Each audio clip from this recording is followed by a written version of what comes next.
Okay, so now we're recording and we'll be able to share this with you guys after for anybody that couldn't make it. Okay, so I'm Leo O'Donnell. I'm the executive director. Just excuse me, I have to keep letting people in so I get distracted here. But I am the executive director of the HSCG. I have been since 2011, and we had this idea for having a supplier summit meeting at the conference this year, and we decided that we'd like to do that. We'd like to have more involvement, direct involvement with the suppliers.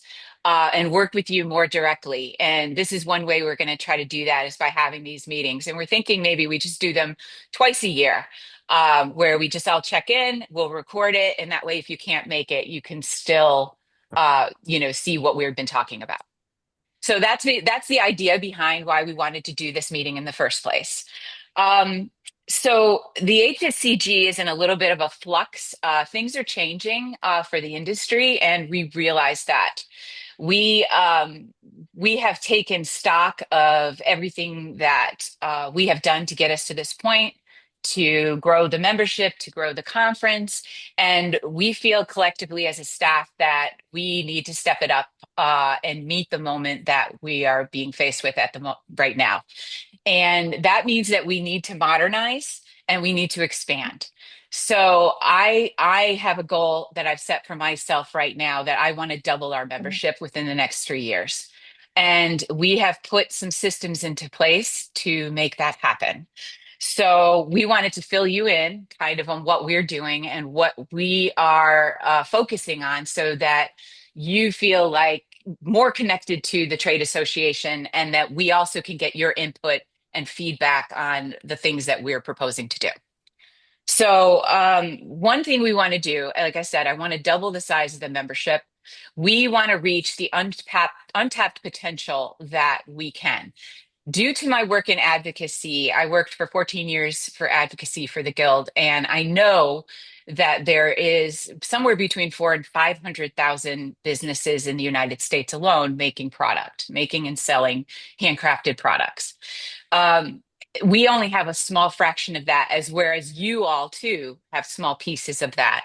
And we really want to step it up and get a much bigger piece of that pie. The potential is there.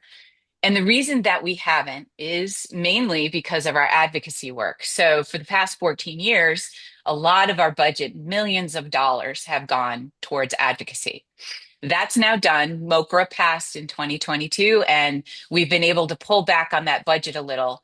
So that money now is going to be used for digital marketing. We just signed on with a company called Feather. It's very specific to the association market.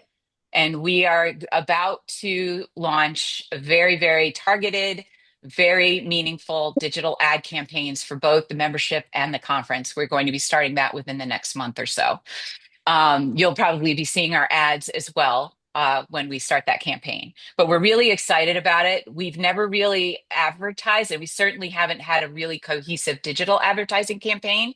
And we feel like that's what's needed now. That's where people are learning on, social media, YouTube, the internet. And this is where we need to go to get the people and bring them to the association. It makes us stronger. It makes you all stronger as well. So we have started that partnership. It's ongoing, and we really feel like it's going to bring us to where we need to be. Um, the thriving trade association helps the industry. It helps you. It helps the people that are making products. And we want to make sure that the HSCG is meeting the moment to modernize and expand the way we should. So that being said, that's kind of the overview of we understand that we need to change. So that's what we're doing. And we wanted to let you know that we're doing that. So one of the things that we've changed recently as well is that I have retired as the conference director. I am no longer the conference director. I'm still the executive director. I'm actually launching a podcast, which I've reached out to a few of you already ready to be interviewed on the podcast. So that's I'm shifting my role to podcasting, expanding the guild, getting us out there more. And I've given that role of the conference director to Cameron.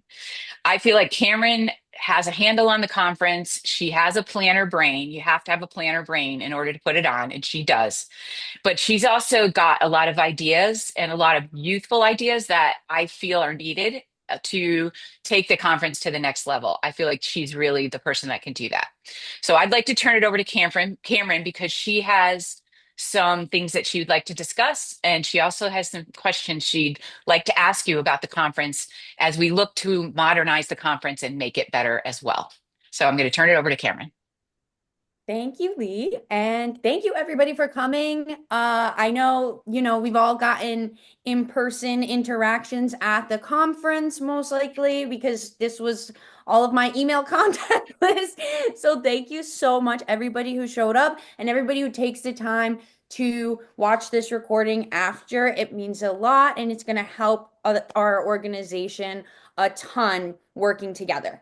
So first off that note, I wanted not necessarily in the conference umbrella, but to touch on a collaboration slash kind of partnership that we have been working on since this past conference.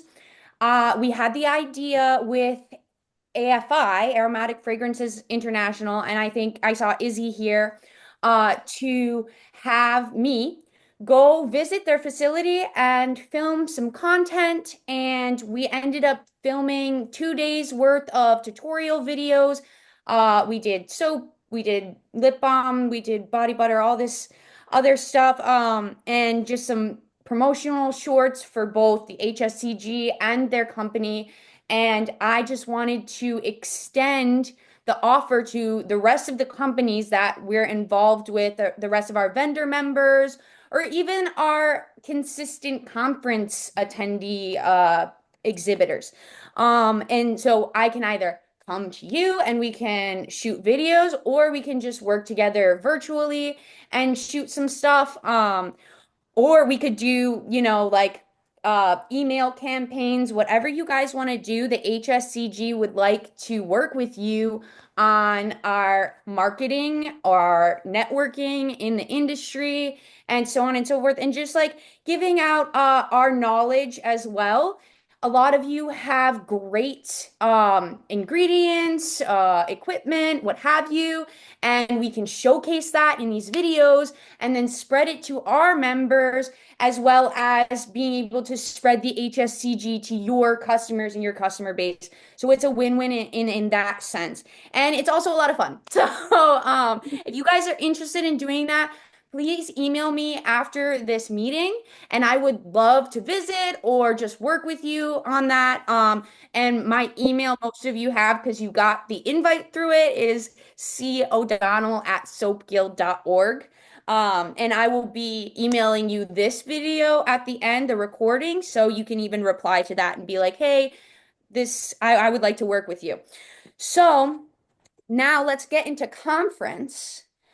The conference schedule and structure is going to look differently than it has in the past.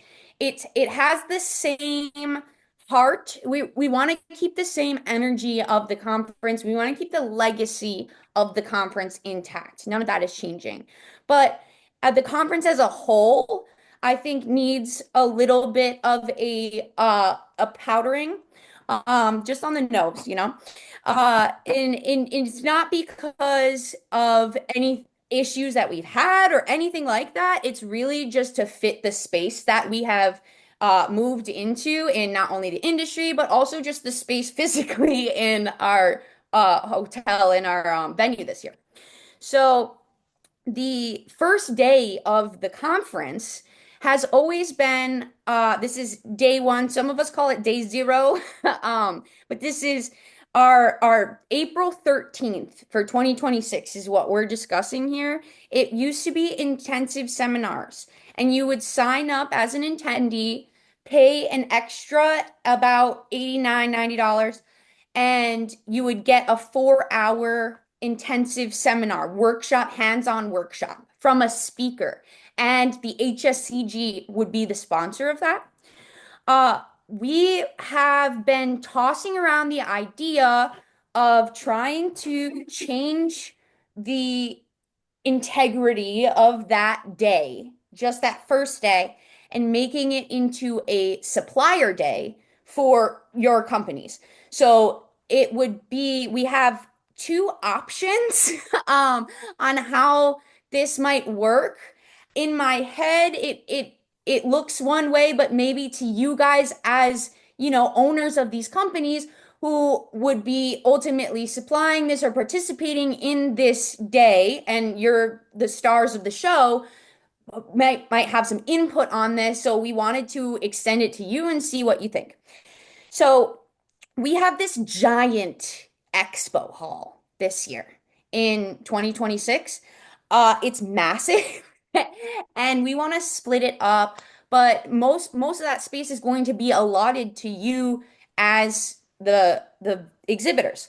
So the first proposal here that I'm thinking is that you guys just quick rundowns, and I can lay this out in an email so you can look at it and really sit with it.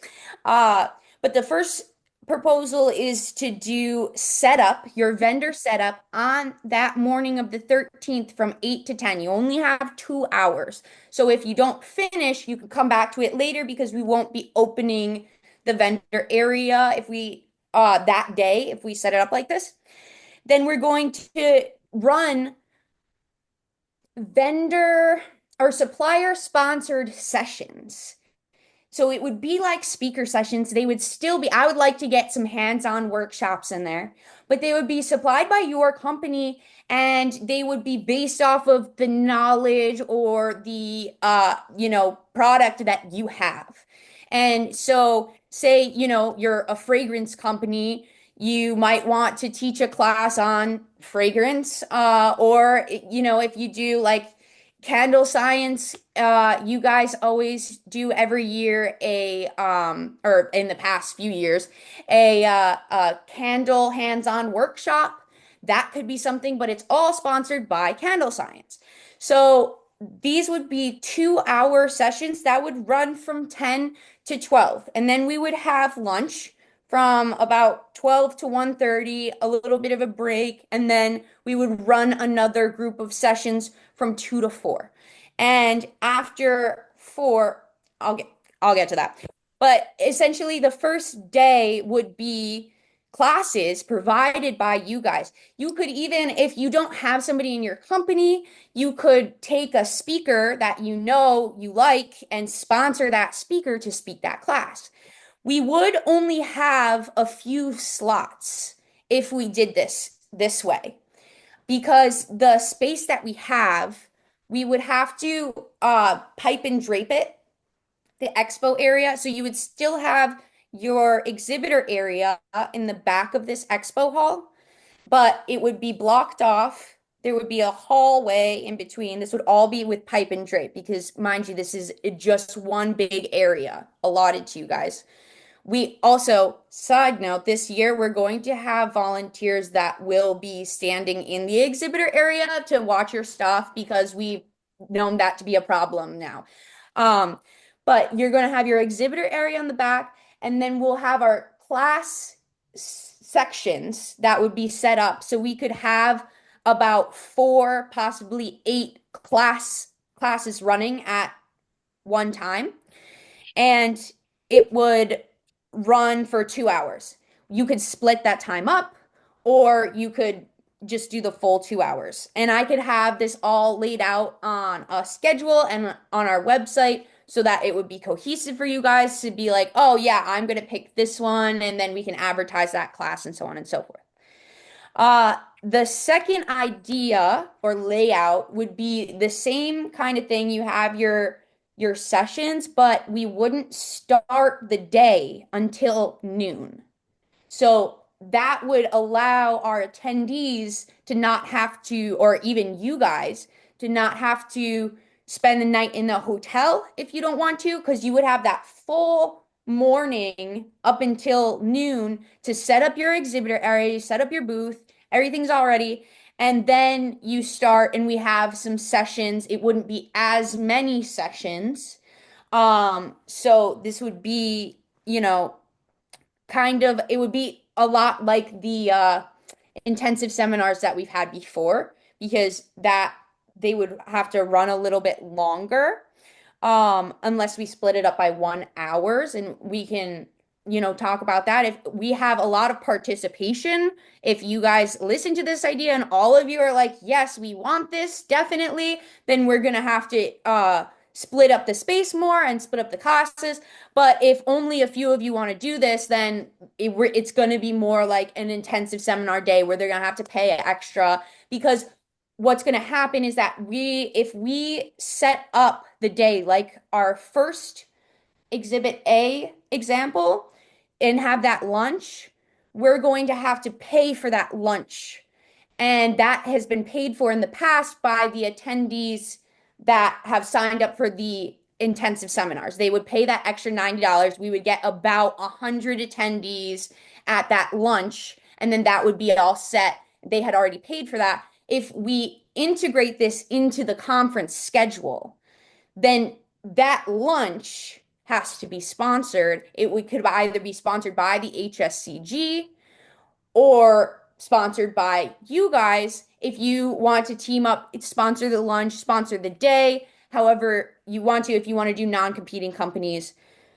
And so you don't have to answer now. Obviously, we're all sitting here, listening to just the idea. I would love to hear from you at the end of the call, but also just email me if you don't feel comfortable just speaking up right now. And Can like I I said, jump I in? will lay this Can out I in an jump in? email. Yeah, so the idea behind this is it's a supplier day. So you would have little mini classrooms to show off your products and talk to your customers in a very informal, sort of setting. And you don't have to do 2 hours at a time. We could set, if it's your space, you could set up and say, okay, I'm going to do a half-hour class, and then I'm going to take a break and do another half-hour class. And you don't have to do like a 4-hour class. So it's just a way for you to get in front of your attendees in a very informal setting and show off what you can actually make and do with your products and services. So why don't we let you guys talk? And if you have questions or if you like this, you don't like this, why don't you let us know how you're feeling about what we're saying? I like this idea. You I like think it. it's great. Yeah. Okay. I like the idea too. How many people would be fitting into like each session? Like how So if many? we did it, we would expect probably at least 100 and 120 people. That's how many usually show up that first day. So if we did 8 classes, it would be smaller groups. So the way I envisioned it, and I spoke to it, Cameron, is little groups that rotate. So maybe they're over visiting Cindy, and then the next session they go over and see Lee Ching, and then the next session they go over and see Mike over at Soper's Choice. And you know what I'm saying? They can decide how they want to flow. We would be there to facilitate. For example, if 60 people are over here and no one's over here, we'd be like, why don't you come over here and you can kind of flow back to this one when there's less people. So we would keep that flow going for you.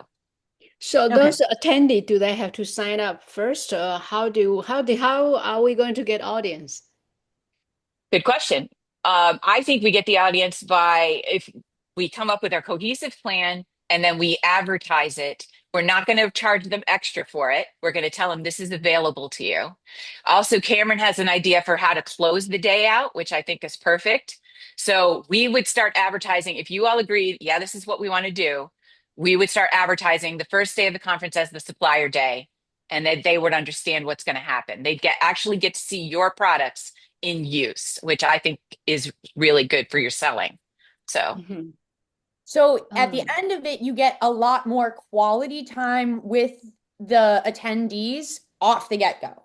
And this is all based off of your participation, like we said, because if we set up all of this, the whole day and we want X amount of classes running, but we don't have the companies to fill them, that's when we have to go back to our original plan of like an intensive seminar day. So it's really based off of you guys. I think, though, personally, and just like knowing the feedback that you've given me in the last few years, this is the exact kind of event that you've asked for. You've asked for more FaceTime. You've asked for more vendor involvement, more connection, and this is a great way to do it. And it still provides the attendees with that same level of educational value so they don't feel like it's just a advertisement day. You're giving them something from your company that they can take away that's not necessarily something that they buy, and then they're going to remember you for that. So I think it could work like that. Does anybody else, before I move on from that vendor day, and like I said, I'm gonna lay this all out for you if it was like you couldn't follow quite as well in this video. And it will have a little diagram and everything. And then you can email me back and let me know what you feel. The does anybody else have any questions or anything, any Yeah, comments on this? sorry. Yes. Hi, Hi. Nectaria from Hi. Sophistication. Hello. So a couple questions. One is, do you envision this where we'd need to tell you like, okay, we need this setup? Like, so for example, somebody might need tables, somebody might need blah, blah, blah, blah, blah. So that's one question. The other question is, because I feel like there's kind of been two different possibilities here. One is like, oh, you'll get 2 hours and maybe you'll do something that lasts 2 hours versus you could do 4 different things that are 30 minutes each. But we've also talked about people being able to kind of move between them. And so I feel like as supplier, like I love the idea because to me, going to conference is really about having people try my products, right? So, and see how amazing they are. Anyway, so if I knew that people are going in and out, I might do the same thing 4 different times because people are rotating between places. Whereas if I know that some people are doing 2 hours long and some are not, then I need to rethink, like, do I do it 2 hours? You know, so I feel like it shouldn't be like we all decide on a vacuum what we're doing. Maybe it's like the 10 to 12 is all half-hour sessions. So everyone wants to do half hours, and then the 2 to 4, like, so I just feel like, and I don't know if other vendors feel this as well. I feel like if I know they're going in and out, I'm doing one thing 4 times. If I know that they could happen for 2 hours, then I might do bath bombs for the first hour, bubble sprinkles for the next half hour, bubble bars, right? Like I'm going to do different things and people can choose to either stay with me or not, but so that's kind of my 2 thoughts of like how to organize it. But I love the idea for sure. Let me answer that one question. Let me ask you a question. So let me ask everyone a question. So Cameron laid out the 2 times that we would start at 10 or we would start at 12. What are you all feeling like? You'd rather start at 10 or you'd rather start at 12? I will say that my concern, and it's 10 or 2, right? Not 10 or 12, right? I think. 10 or, no, 10 or 12. 10 or 12. We'd either start the day, the classes at 10 or start them at 12. My concern is that the common challenge I hear from most people is the cost. So a way to keep costs down for everybody, I think, is to start it later because there's less requirement for people to stay overnight. However, we know if anybody's really traveling far, they're going to have to stay overnight anyway. And so it's kind of forcing an extra night. And I'm a little concerned about that, right? So are we. Mm-hmm. Yeah. So that's exactly to me, it feels like the later the better, just because that's the chance of some people not having to stay overnight. That's just by the nature too of us being in the Northeast is we are going to get a lot of people who drive because the Northeast is one of the most densely populated places in the country. So just by that alone, we get more people who drive than fly when we do it in the Northeast or California area because of the dense population. So I do think that if we started at noon, that was what I was leaning towards, that we would allow people to make that decision whether they wanted to come the night before or just come that morning. It also gives you more time to set up your booth. It gives you from 8 to 12. So you're setting up your booth over here and you set up your class over here. So your booth is already set up and ready to go when you start your class. Okay. That also solves our lunch issue. And takes care of that completely. Yeah, I think we should start it at noon. Yeah. Okay. So it sounds like we're starting it at noon. So the only other thing we got I hear you. My envision, and let me see if Cameron agrees, is that you do one class and you repeat it several times, and it's on a flow. We will provide a little bit of background ambiance, some snacks, some drinks, A and little we bit of make it, supplies. yeah, we'll make it very inviting for them to be in the room, and they can walk around and see your different classes. So what does this do to the rest of the vendor time? Okay, so now The I'm other gonna move days? into the rest of the conference schedule.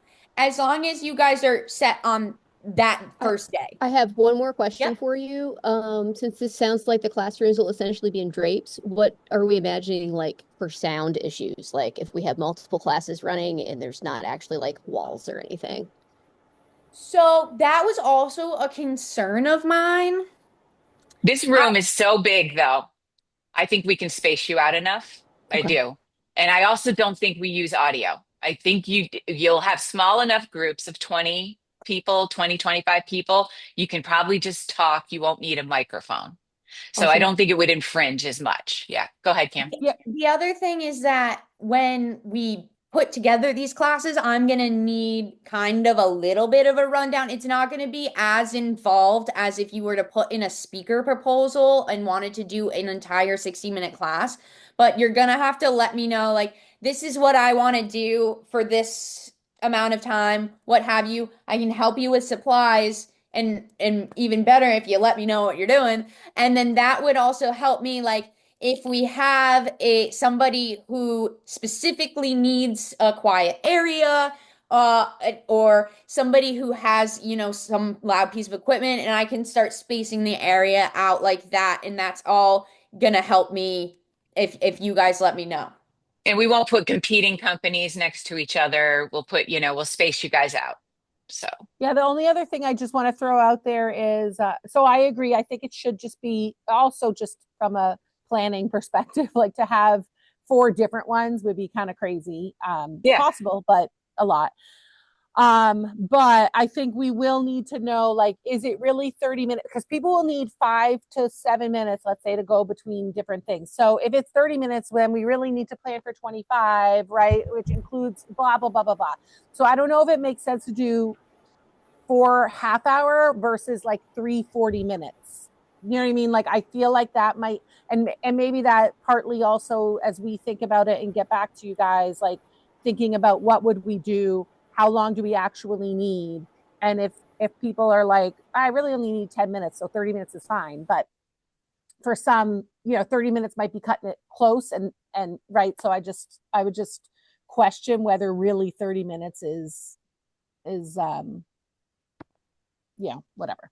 So would it be easier if we set it up more like a speed dating situation, and you have your booth set up in the morning, we have a break, you come back, our attendees are there, and then you have your 10-minute little make and takes, and we do it like that so that everybody gets and time with each attendee instead of trying to choose three companies for 40 minutes.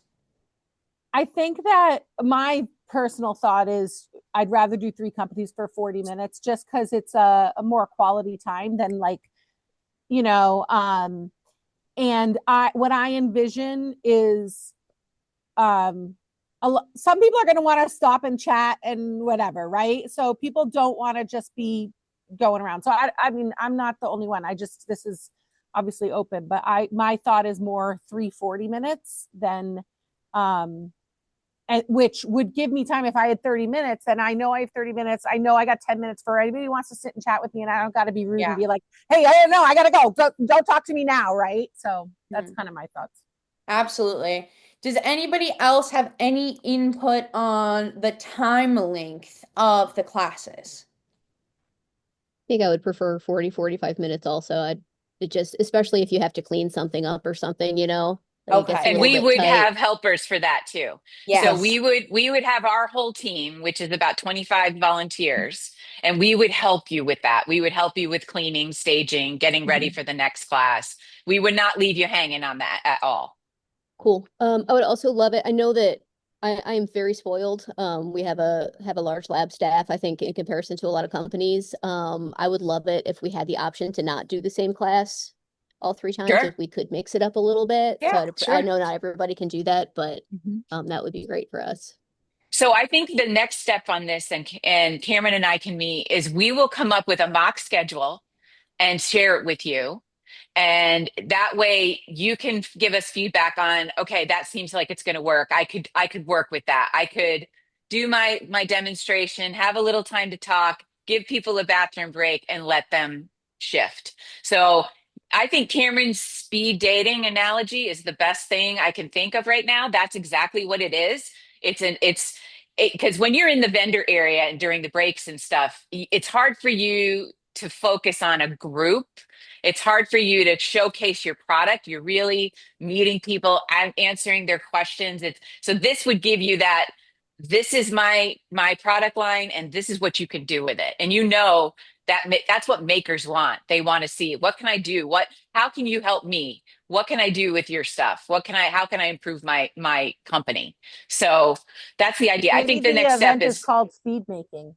speed making. Oh, I love that. Oh, that's Great nice. I idea. would love for it to be more hands-on style workshops because that Yeah. is what I'm risking by kind of switching off of that intensive seminars because that would be 4 hours. You get a lot of knowledge out of that one class, and I really want them to get making knowledge and educational value out of this day. So if you guys could focus on doing little workshops and make and takes and things like that, that would be awesome. If your company's not like that, obviously just do more of a lecture style or even think of something fun like we do for the vendor street fair, give it a game or whatever, whatever you want to do. But I would love to see those workshops, make and takes, hands-on stuff with your own company's products and ingredients. Oh, she froze. So, and this idea came from other conferences that we've witnessed where vendors do this. It's called a supplier day, and I think I think it's something that would really enhance our conference and help you. So, Karen, why don't you go into what happens after the supplier day? Can Okay, I ask one more so question? yeah. Yep, How many people participated in the intensive about program? 120 people total. About 120 total. So broken Last up year. into, yeah, because we only take 30 people per class for those classes. And we had So yeah, we always used to have about 4 classes. So we'd end up around 120 people. Mhm. And that was the So dance my only transfer though, concern would be right? that you're going to get people who I feel want that intensive, and you maybe that may be one of their only reasons besides insurance for being part of the guild, for all I know, right? Okay. So if you take something like that away from them, I don't know. Just a I thought. That, mhm. Yeah, I guess my thought is first of all, when I went to the first conference, I didn't even know there was an intensive thing till I got there. But I do think that there are people who don't take it because it costs extra money. Right. And And so this would not cost right. anything for the attendee. This would be And open so to I any also attendee. though, Yeah. to Mike's point, maybe there's a question that do people want to pay for an intensive? Like maybe that's still an option. Like I know like liquid soap making was there the year that I went, and maybe some people really want that intensive and they're willing to pay. So it's like, do you want to pay and go to an intensive, or do you want to freely go to these non-intensives? I don't know. I don't know if it's a survey or if it's like after the conference is over, this is like a test year. I don't know. Yep. But I hear Mike's Sometimes point. I just feel like I do cost is too. a big factor for people. Yeah, and I hear that. And whenever we change things, we always think about that. But sometimes we just have to try it. And if it doesn't work and the attendees are all screaming about the intensives, that would have to be taken into consideration. Um, I mean, I just feel like the way that the suppliers work in this industry is, not only are you guys supplier companies, but a lot of you are makers as well. And you not only have your supplies and services to sell to these people, you have your expertise on how to use your products the best way. And that's kind of where this was born. So it's not even like they won't even be missing out on learning. They're going to be learning. and specifically about what you can do for them, which that's where this was born from. But to your point, Mike, that was the first hang up that I had when I thought of this idea. And that is where that first model came from of having sponsored sessions, workshop style sessions, because I do think that there is something to be said for attendees who show up to a conference like ours or just have showed up to our conference in the past multiple times and do want that hands-on experience. And so I really want to be able to mix that. I want you guys to be able to do workshops with hands-on style classes and still give them a little bit of that with these make and takes. And it's with your own products, but at the same time, it wouldn't be so like you have to do a proposal and structured, I guess. Um, Can I but throw one? Sorry. Are yep, you done? Sorry. no, Just you're one good. other You're good. request, I guess, as part of this is, for example, so I sell bath bomb molds and freshies, whatever. I don't sell fragrance oils, right? But I'm using fragrance oils in my products. I don't sell colorants, blah, blah, blah. So my thought is that so I've done conferences where like another supplier was like, here, use my lakes or use my blah, blah, blah in your demos.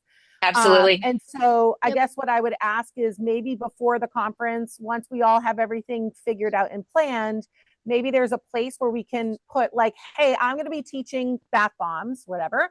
And these are the kinds of products I don't offer. If anybody wants to donate, there's like, you know what I mean? Like kind of have a way to connect the suppliers so that we can use each other's products if we don't have them for ours. And of course, like I'll bring my own if not, like I have no problem bringing my own, but just if there's a chance for me to showcase somebody else's, great, you know? That's So a I great think idea. that Yeah. would be Great Absolutely. idea. I And like that was already something that was in the works, as well as um the trying to get you guys a little bit more involved with the sessions that go on in the rest of the conference so that you can get your products into those sessions. So I am going to have exactly as you have just laid out a area where you can look it's almost a forum, or I'll just email you guys. I think there's a place on our website that we already programmed for our speaker sessions. And if we're going forth and doing speaker sessions for the supplier day, I will do the exact same thing where you can look. Maybe we can even do it where it's submitted by you so that I don't even have to put it up there. But absolutely are already on that because I think that it would help for you guys to cross promote, but also the idea came from doing speaker sessions with I will get to in a little bit. I think though that we kind of have, you know, we haven't heard from everybody, obviously. Please email me after this, but we're gonna have to move on because we do have a lot of stuff to cover here. And so we will have a cohesive plan to you that lays out our possibility of having a supplier day. And yeah, let me know what you guys think. But you've kind of gotten the gist. I think it sounds like off of this call right now, where my head's at is we're starting at noon. You have the full morning to set up, and then we're going to do a few at minimum of 30-minute classes, but more like 40, 45. 45 Yeah. probably. And we're gonna try to work that into schedule, do multiple, and then you can do some workshops like that. All I right. think talking to you is exactly what we needed because some of the questions you asked and stuff, it kind of like, okay, it solidified what the plan is going to be. So we're going to get you the plan after this and you'll know exactly what it is.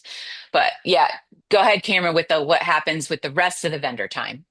So then the day ends at about 4, 5 o'clock. The rest of the conference, I wanted to split up the expert panels. A lot of our makers really like the expert panels, so I want to give you guys your own panel at the end of that day. So you sit there, you teach your attendees your little workshops, your lectures, what have you. And then at the end of that, the experts from your company have the opportunity to sit up in a panel and receive questions that could have come up, maybe after your session that they didn't get to ask, or maybe just in the moment, they're spontaneous attendees and they want to ask you questions about your company and your products or your knowledge or what have you. And that will end that day. We'll also have certification, but that doesn't apply to a lot of you. And so then the rest of the conference, it doesn't change too much. I just want to touch that we're flip-flopping based off of the vendors' feedback. The first, the 2 middle days, I guess. So we have our party was usually on day 3 of the conference, the day before our closing ceremonies. And we had our vendor street fair on the second day. It was a request by you guys to switch those so that you could unload more product like closer to the end of the conference.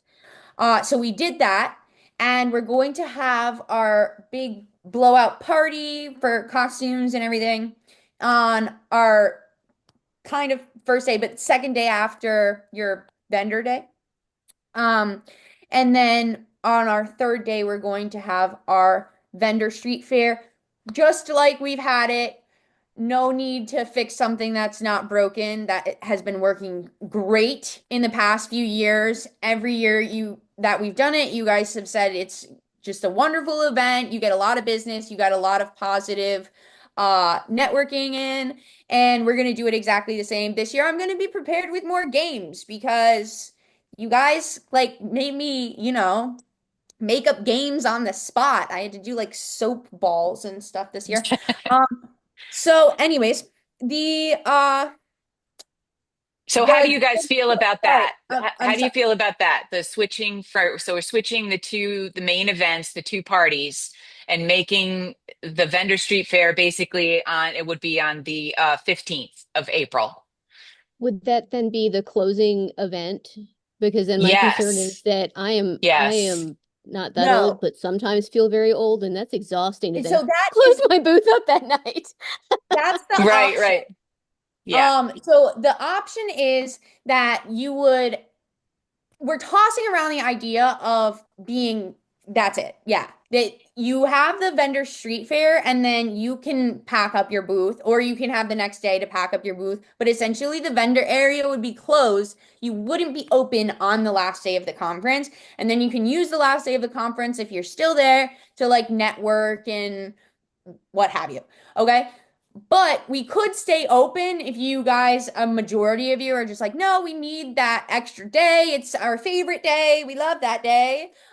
We can, keep that. But the whole idea is that you would get your quality time your first 3 days, and then your last days for more networking, integrating yourself into the conference and helping yourself, talk more with your customers and so on. What do you guys think about that? Would you like to have the vendor street fair as the closing event, or would you like to close out on the last day? Either one is fine with me. If one of the vendors is a speaker on that last day, they would have no opportunity for the attendees to come back to their booth and talk with them and buy That is So things. Good point. good point. So we would have to, any vendors that are speaking, we could put you before you end on the last day. We can schedule it like that. Okay. What do you think though about the vendor street fair on the second to last night would be the close of the vendor area. So you wouldn't have to, so if you wanted to depart, you could depart. Or if you wanted to stay and not have to worry about your booth, you could. You have those two options on the last day. Or do you want the vendor street fair to be on the second to last night and you still stay open on the last day and close at the last break like we normally do? Those are the two options. I'm a plan B version on that personally, just You'd because rather stay because you open. Yeah, just because you want as many opportunities as possible to Yeah. communicate with people, and you may have created some relationships and conversations in the party that then may want to continue the next day, but you're gone. Okay. Yeah, I agree. We Absolutely. would stick I have around. to agree with that. Okay. Okay. So we're And staying open. that's what I Good. thought. And that also gives the opportunities for the vendors who sponsored the last day's events or what have you to not have to leave as well. Okay, so that's decided. We're staying open, but your 2 days are switched. So plan for that. Now you have more of an opportunity to unload your stuff. It's not your last day because you're still going to have the day of the closing ceremonies, but it is one of the last days. So you're going to have your 2 breaks at the day of the closing ceremonies still that you'll still be open and you'll still be in front of your attendees. The Okay. other reason that we did that for the party, the big, the big costume party, is that we find that as the conference goes on, people get more tired. So why not do the big blowout party on the first night? Everyone's fresh, good, So I don't know. Okay. So Yeah, I think I have a a question. lot of your I have a I've question. heard a lot of your feedback. Oh, yep. Hi, Mary. Hi, sorry. I was just going to ask you, you made a comment earlier that majority of the people will be driving in that first day. Do you have a breakdown of how many people you expect to drive versus fly? Because that kind of helps us prepare what type of product we should bring. I know some people are not able to bring things back on a flight or they don't want to buy so much stuff. So I just didn't know if you have like some demographic information you could share at this point and the total number of attendees you think would be attending too. Okay, I can so look back on the last Connecticut conference that we had and try to pull an estimate based off of location on our website. And then I can also give you guys a better idea for this year after we have enough attendee signups where I can look at their location that they're coming from and make a demographic off of that. But right now it would just be based off of our Hartford event, which would be pretty, it would give you a good idea of what we're looking at. So I could definitely pull something for you. Yeah. So let me address the second part of the question, which was how many attendees. So anybody, you guys who have been participating with us in the last couple of years, we've been struggling to get our numbers back up to pre-pandemic levels. We feel now that we have the tools to do that. So with working with Feather and doing a digital campaign, we are going to target specifically the Northeast heavily with our ads for the conference. We already are too. We finished our cutoff, our first cutoff. I don't know if you noticed too, we didn't start selling the conference right away. We waited. We started selling it in July. And once we got our first cutoff, we're actually about 20% higher than we were at the same time last year. So that's a good sign. That means that we're looking probably at getting back over between 300 and 400 people. But our goal is to get back up to our original pre-pandemic level, which was a solid 500 people every conference. We even went up to 700 in Vegas, but we'd like to get to that sweet spot of 500 people again. And we are actively working on it. So, does anybody else have any questions, comments, concerns, uh, proclamations about the conference structure, schedule, how it pertains to your company, how it's going to look for you in the future? It's Nectaria again. Sorry, Yes. I'm a talker. So I just have a suggestion that I know you're trying to get levels up. I don't know if you have materials that you could share with us that we could share with our customers, whether it's things we're throwing in with our orders or Oh, yeah. whatever, right? So And so I'm about to touch definitely on. had times that people are like, what? What's there's a conference? What? So Yep. just throwing it out Yes. there. Okay. So that's we're moving into our next orders of business. I have 2 more things that I want to discuss with you guys. And then I'm going to turn it back over to Lee. So one big thing is sponsorship opportunities.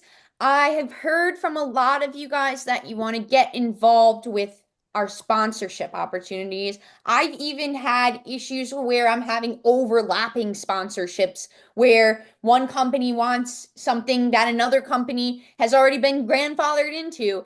And I want to make sure that you guys are getting all of the opportunities that you want and it fits with your company because maybe you're a smaller company and you don't have the budget to spend on a sponsorship, but you still want to get involved. I'm coming up with a way to make smaller sponsorship opportunities for our smaller scale companies, as well as new sponsorship opportunities for our larger companies. And I believe that one of the best ways is going to be to show you guys what it is that you are spending your company dollars on. So the sponsorship menu that goes out every year is now going to be with pictures and a little bit more description on what's happening with sponsorship that you purchase. Where for the branded items, we're going to have them picked out for you guys so you can just look at it, be like, this is something that I want. But also keep in mind that you as a company has the opportunity to come to me and say, hey, like, I want to do something more along this lines, and we can accommodate you as a trade association with something that works for both of us, either for conference or just, like I was talking earlier with promotional material and things like that. But our sponsorship opportunities, I really want to push to you guys the event opportunities that we have at the conference because this is going to help with our attendee numbers. It helps when we have a lot of a vendor involvement because attendees or potential attendees will look at our conference and say when they want to see a speaker that they really like or say a company that they really like, they choose to come to our conference based off of, you guys. So your involvement really helps us and cross promote and what have you. The conference collaboration point that we're going to get to. We've had the idea, I think the first person that we talked to about this was Mike Lawson from Sober Choice. Hi, Mike. That he actually came up with the idea himself, I believe, to have us have a postcard. And like you were talking about, Nectaria, we're going to make a postcard that we can send to you guys, and then you can put in your orders the conference postcard that would have the dates and little graphics and things like that. Is that something that you guys would be willing to do to promote the conference, especially if you're attending the conference, to your makers? Because that would be step one, or the first thing that I thought of that might be able to, you guys would be able to help us with. I'm happy to do it. I would want to just chat with you because I would want it sent to 2 locations because I'm now shipping from 2 locations. Yeah, absolutely. The other thing I was going to add is that put on there something like see us at, and then you'd have the information about the gathering or the annual gathering. Oh Okay, yeah, that's perfect. Yep. Yes, yes, absolutely. Okay, so we no objections to this. If I said to you guys, we're gonna print a bunch of postcards, we'll send them all out to you guys. And especially like I said, the people who are definitely attending our conference, and that's gonna be our first thing. Would there be think digital versions as well? We can do do that. a digital version. Yeah, Mhm. absolutely. We could do like a flyer. I could do something like that. I think a lot of, I mean, we started off this meeting talking about the untapped potential of this industry. We have so many small businesses across the United States. If we as organizations and company can come together and start spreading the word to each other. Hey, this is our vendor members, just like we just did with AFI. We're about to post a lot of our collaboration material on our social media and what have you about the AFI partnership. And so it helps AFI, it helps HSCG. If we can help you guys in any way please let us know, in collaboration wise, because sending this postcard out, it would help you in terms of conference attendance if you're going, but it also just helps the industry. Cameron, Okay. are we going to do the coupon codes too? And that was the next thing. That's the Okay. next thing that we thought of is last year we had a 10% coupon code for each company that was attending the conference. I didn't give it to every company that we had. I don't think I offered it to all of our vendor members. It would be exclusive to your company. If you sign up for the conference, you get a coupon code, but I don't necessarily have to do it just for the companies that are coming to the conference. If you can't come to the conference, but you want to promote the event for the industry, or just give a little bit a gift to your customers, especially if you know that they're coming to the conference already, they just got money off. We're going to give you a coupon code. And then through our website, we're actually going to be able to track the coupon code that I think Candle Science came up with this. Lisa Lisa asked me to do this last year, and this is where this came from. And so that's something that we want to do as well. Is there any objections to coupon coding or questions, comments, concerns? I'll send you an email that lays out everything about that. So this That's exciting. Looking forward 10% to it. discount is for the conference registration or? Yes. Yes. Okay. Yeah. Okay, great. Yeah, and we would fund that. So it would be a coupon code that we would fund, and all you had to have to do is distribute it. That's it, to your customers. And it would be exclusive to you. We could actually make the coupon code like, your company name and HSCG conference or something that brands it with your company as well. Okay, super. hmm When So- can we expect those coupon codes? Because a lot of the notifications come very late, to be honest, especially given like I already have my marketing communications planned for the next 2 months. hmm And I would hate to like try to advertise to my customer base 1 month or 2 months before the show, which is they came very late last year. So do you have a plan for when they would be released? We could do it right now. Yeah, we could get them out to you by October. Yep. Yeah, I can start with the coupon codes. I can send the postcards will be a little bit, we have to print them and all that. So that will be a little bit later. But absolutely, and I, to your point, totally agree. I think it as an exhibitor as a whole, the experience needs to be a little bit more hands-on in terms of HSCG and exhibitor. If you don't want that, I mean, I have some exhibitors that don't even want to talk to me and they just want to show up and they're like, that's cool. I like you guys too.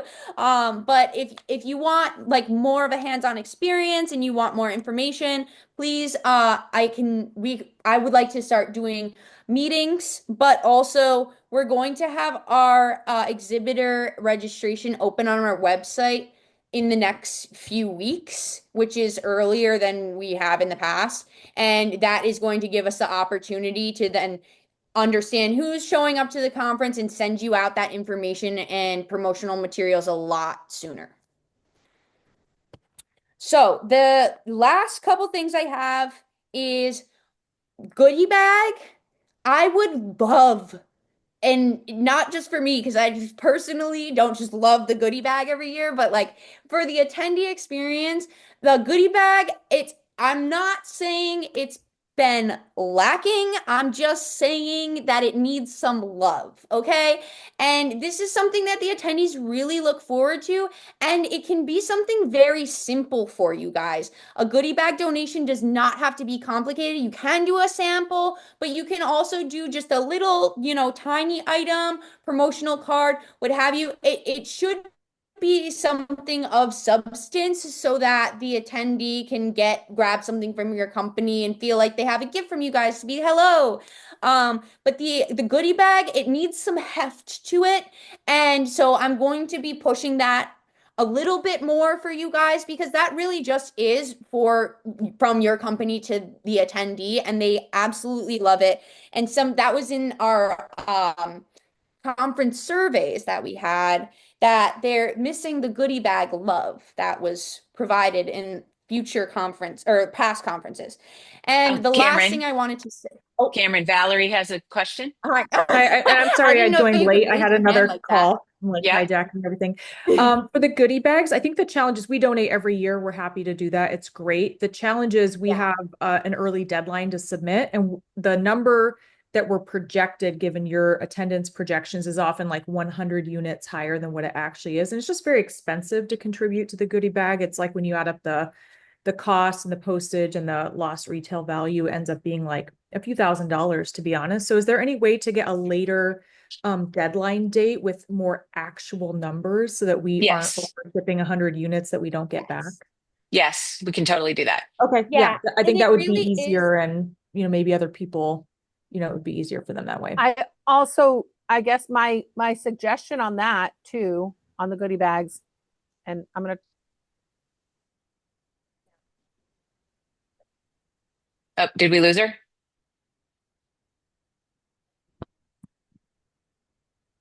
We had technical difficulties. Nectaria. Oh. Okay, well, when she sorry, my comes internet back, is really bad. Oh, I'll send you an okay. email on my other suggestion on goodie Okay. bags. Okay. All right, Cameron, did you have all one right. more topic? So, we can also, to your point, Valerie, it's really not too awful to bring your goodie bag items to the conference with you. It has been workable in the past few years that we can just throw it in. And so if that works for you guys better and you don't want to ship it beforehand and that helps you with the cost, definitely just bring it in your pallet or whatever and give it to our volunteers when you get to the conference. Earlier is better when you get on site, and then we can distribute them that way. Well, I'm hearing you too. You need the number, so we can give you the number. Yeah. Our third cutoff rate is February. So at the end Yeah. of February, we have a very good idea about where we're going to be. So that is, so the beginning of March is when we'll reach out and tell you this is how many we're going to have. And then the last thing is the speaker sessions. You guys have a lot of the ingredients, equipment, fragrances, what have you, that we use and purchase every year, the HSCG, to do these speaker sessions. And I've heard from Shay and Company every year they would like to get more involved in the speaker sponsorship. And I'm sure a lot of your other companies would like that. How it's set up, or how it has been set up in the past, is that the speaker themselves has to reach out to you and ask. And they can go to, a company that isn't coming to the conference or that we've never even heard of, or and that could be fine, but I think that the goal here is to make it a lot more accessible to a speaker when they sign up for our conference, to be able to see your company is already ready to give them something so that you can then have that opportunity at the conference when the speaker is in session, say, I got this product from X and X company. And hey, guess what? X and X company is waiting for you right now in the exhibitor area. And so it's the perfect opportunity, and we can cross promote that way and advertise your company as the speaker sponsor beforehand. And I'm going to make sure that speaker marketing and exhibitor marketing is much more beefed up, because that's my side, is to give you guys more love in that sense, especially if you're going to give me goodie bag love. And so we need a lot more of a cohesive marketing plan with you guys as supplier companies. If you sign up for the conference, you want to get your name out there. And I think, you have the opportunities that on site, but one thing is that we have not been able to do marketing campaigns based off of the companies that have come to our conference, and I would love to be able to do that. And that can also go hand in hand with if you sponsor a speaker, so you get double. If you're an exhibitor and you're sponsoring a speaker, then I can give you even more, airtime. And so I would love you guys to think about that. There's a way on the website now that we just programmed that you can look at the speaker lists and the ingredients that they need, and you can reach out to them. But I'm going to now, every speaker that we accept or we reach out to as the HSCG, going to have a list of the companies that are willing to donate speaker supplies or sponsor speaker supplies to them. So if you're willing to do that, please email me after this call.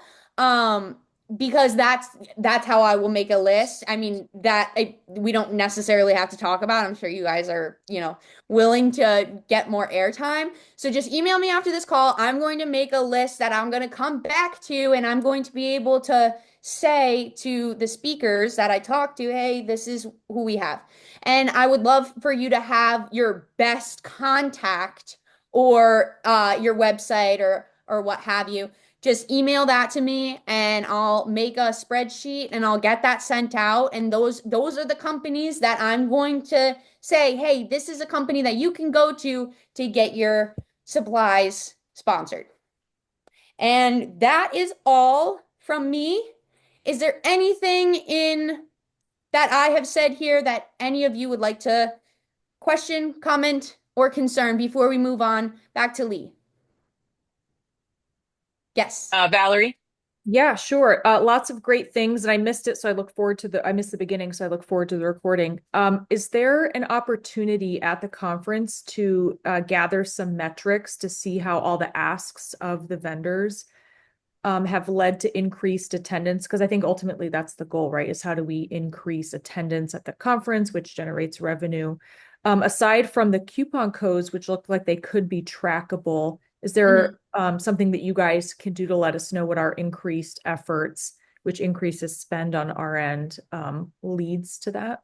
Absolutely. Yeah, we have to show you tangible information, I believe. Yeah. And I think that is one way that we haven't been meeting the moment. And I think we will definitely be doing that. We will give you much more information on how many people are there, the demographics of who's there. We'll give you the list. And yes, we can share what your involvement is doing for the conference overall. We'll have much more in the spring when we start to see all these programs come to fruition. Oh, that's great. Thank you. Yep. All right, so back to me. All right, I want to wrap it up quickly because we've been over an hour and I know everybody's busy. So I'm just going to wrap up what we've said. So we have a bunch of things that are coming. We're going to do the supplier day. We're going to start it at noon. We will get out a schedule and what the supplier day and all of the, demographic, everything that you need to know. We will put it in a proposal so that you know exactly what we're talking about. We're going to do the postcards and the personalized coupon codes. So we'll get those going out as well. And then please do take Cameron up on her offer to come see you. If you want to do some cross promoting on social media, make some product together, that kind of thing, we're definitely offering that. And it really went well with AFI. So we have a lot of issues facing the association at the moment, a lot of negative issues. We are hearing a lot from our small businesses that they are being hurt right now by tariffs and the uncertainty in the economy. So we are trying to meet the moment and coach them and talk to them. We're mainly coming at it from a point of view of, yes, there's some adversity out there right now, but we look at it as a time of opportunity. Your products, these products that these people make, have proven in the past to be recession proof. So even if we are going to head into a recession, people still want to buy that little piece of luxury that they can afford, that little soap or the candle or something like that. So we're trying to be positive and not succumb to the negativity that it seems to be enveloping both the country, the industry, small businesses, and everything. If you're hearing the same, we're happy to work with you on getting that message out. We don't know if you're hearing from your businesses the same sort of things that we are, that the uncertainty in the economy is making it hard for them to make decisions, that the tariffs are making it hard for them to source some products. I want to just see if that's also what you're hearing out there. No? Okay. I would like to share my experience. So actually, I'm reaching out to a local supplier. for my products, and surprisingly, there are so many available, and the price is not necessarily higher than Okay. my current supply, my manufacturer. So it's good news. I will be very happy to work with a local business and provide my product made in USA. I think it's a great selling point. Okay. That is, All yeah. right. All right. So we're just going to keep, I mean, I mainly get these emails, from businesses that are struggling. We're going to keep out that message that even if you're struggling, there's opportunity. Even if you're struggling, there's positivity. And that's the message that we're going to put out as a trade association. We're not going to feed into the negativity, and we're not going to make it spread. We don't want to do that. So our messages are going to be very positive coming out. Um, so, I'd like to yep, say, Lee, that the HSCG has such a great community online that I think there's people who are doing okay and who aren't struggling. And I feel like it's very collaborative, and maybe there's an opportunity to like promote that collaboration online as well. Like I'm happy to share resources where I get things and share perspective. I'm involved in like legislative government advocacy groups for the industry. So, I mean, I think there's even amongst the vendors like a willingness to help. Hopefully, I feel that way. I Yeah. agree. I just attended the HSCG is a member of a very large association called the Association of, it's basically for people who run associations. So there's an association for everything. That means there's an association for associations. So we are a member of that. I just went to the conference in Los Angeles last month, and there were 6,000 attendees, 12 hotels, 600 vendors. And this is where we got our digital marketing partner. We have an announcement. We're moving away from Hoova as our conference app. We found a better app. It's called EventMobi, and we signed a 3-year contract with them. So we were able to find some partners. My point in this being is that associations are also being hurt right now, and they're struggling with different things, lack of funding, tariffs, and economic uncertainty. However, the message from these attendees was the same. There's opportunity out there. We need to stay positive. We need to keep moving forward. And that is what we are going to do. So we're going to very much embrace the fact that there is opportunity. Doesn't matter what's going on. You can still succeed in this environment. So that being said, we would like to just say that we'd love to do this again. This one was very focused on the changes for the conference, and we loved your feedback. It kind of gave us our plan moving forward. However, we would love to just meet with you and touch base on, like every 6 months or so, and see if there's anything we can do to help you, and vice versa. And, just keep that open line of communication with all of you as well. We very much value you all as members. You're basically the lifeblood of the association. The suppliers really make some of the things that we do very possible with the things that you do as far as your dues, your sponsorships, and that kind of thing. So we thank you very much for being partners with us. Any last minute questions? Well, I No? want to thank you for this arrangement and your time and effort. I really appreciate it. I always have a blast at the conference, and I keep uh, talking about the next conference to all my customers. And Excellent. just want to appreciate you guys. Yeah, Excellent. same, Thank you very much. I same just for want to, sorry, I came in, FSS. this is Lee from the Bath Bomb Press. Sorry, I came in late. But yes, I just want to thank everybody for all your hard work because I know you are all volunteers and it's a very well run for so many years and we look forward every year to going. And I'm so happy that you started this because I think this is really great for vendors. Good. Good. Thank you so much. And I have one quick Excellent. question. Should emails regarding, our feedback from this go to both of you or just to Cameron? You can send it to both of us. Cameron is anything with the vendor programs. I'm anything with like the guild is overall. So anything with the vendor program or the conference, you can send right to Cameron. But if you want to CC me, that's no problem. Okay. Okay. Mhm. Yeah. Well, thank you, everybody. So we recorded Thank this. If you. you came in late, oh, go ahead. I was just saying thank you. Oh, Thank thank you, you. Mike. So if you came in late, you do want to watch the beginning of the recording because we did go over a supplier day for the conference and you probably missed that part. So, please do watch that. And that way you're up to speed on what we're proposing to do When will the recording link be sent out? this afternoon. Great, thank you. All right. Thanks, everyone. And we'll reach out probably in March to do another meeting. Look y'all. forward to it. Thank you so much. Thank you. Good. Thank you again. Camry, thank you for your great job. Thank you. Thank you. Bye. Bye. Bye. Bye, everyone. Bye.